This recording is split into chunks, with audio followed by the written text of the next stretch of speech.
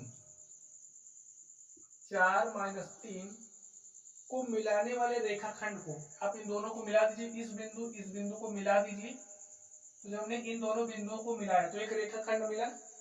अब ये जो रेखाखंड है, इस रेखाखंड को कोई बिंदु है R मान लेते हैं, और जो बिंदु है 2 और 3 के अनुपात में विभाजित कर रहा है। ठीक है, यहाँ पर कहीं है 2, ये जो बिंदु है, ये जो रेखाखंड है, इस रेखाखंड को 2 और 3 के अनुपात में विभाजित करना है। ठीक है, अब ये जो बिंदु है इसको मान लेते हैं P है, इस बिंदु को मान लेते हैं Q है, और ये जो हमारा बिंदु है इसको मान लेते हैं R है। R का निर्देशांक हमारा XY है, इसको हमने मान लिया है। लिखते हैं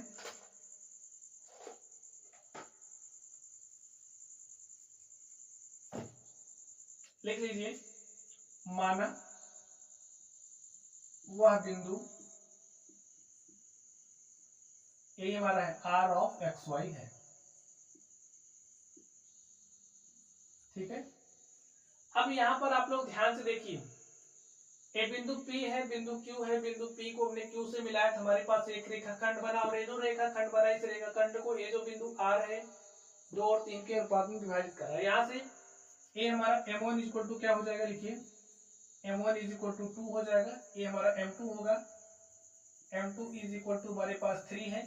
अब देखिए इसे हम x1 इसे y1 ले रहे हैं, तो यहाँ से हमारे पास x1 इज इक्वल टू -1 और y1 इज इक्वल टू 7।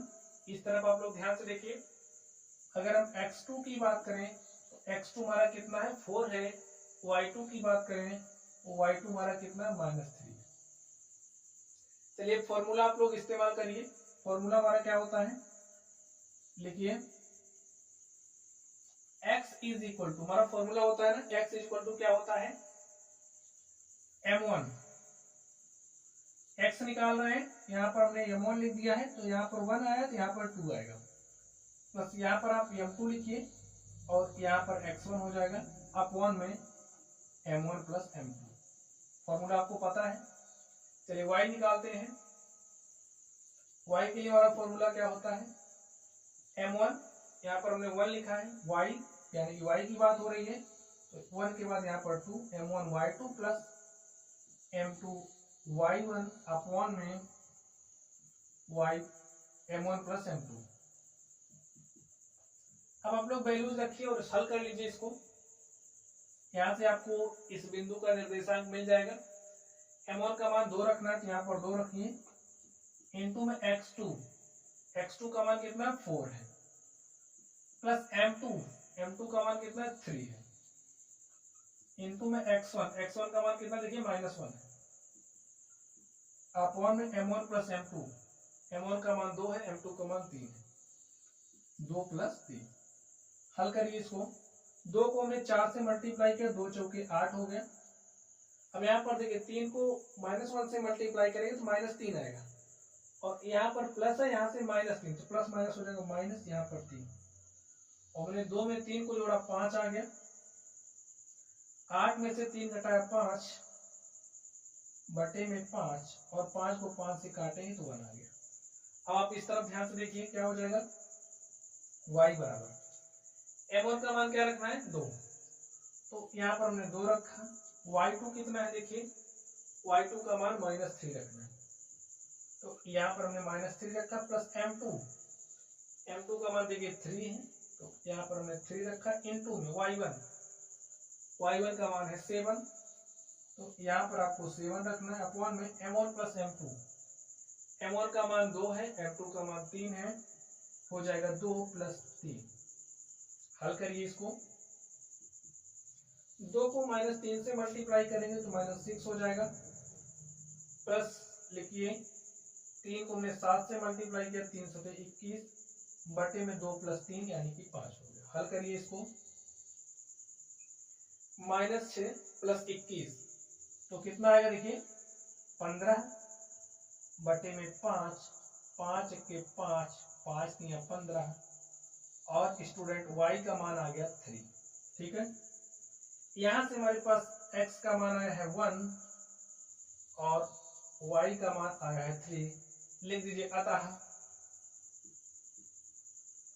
उस बिंदु का निर्देशांक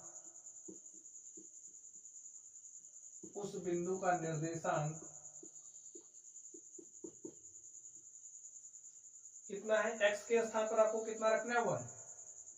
1, y के स्थान पर रखना है 3। अतः उस बिंदु का निर्देशांक जो हमारा r ऑफ एक्स वाई है 1 3 हो जाएगा। ठीक है, 1 3 है, जो रेखाखंड PQ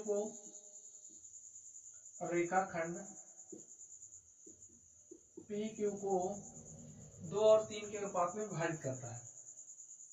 2:3 के अनुपात में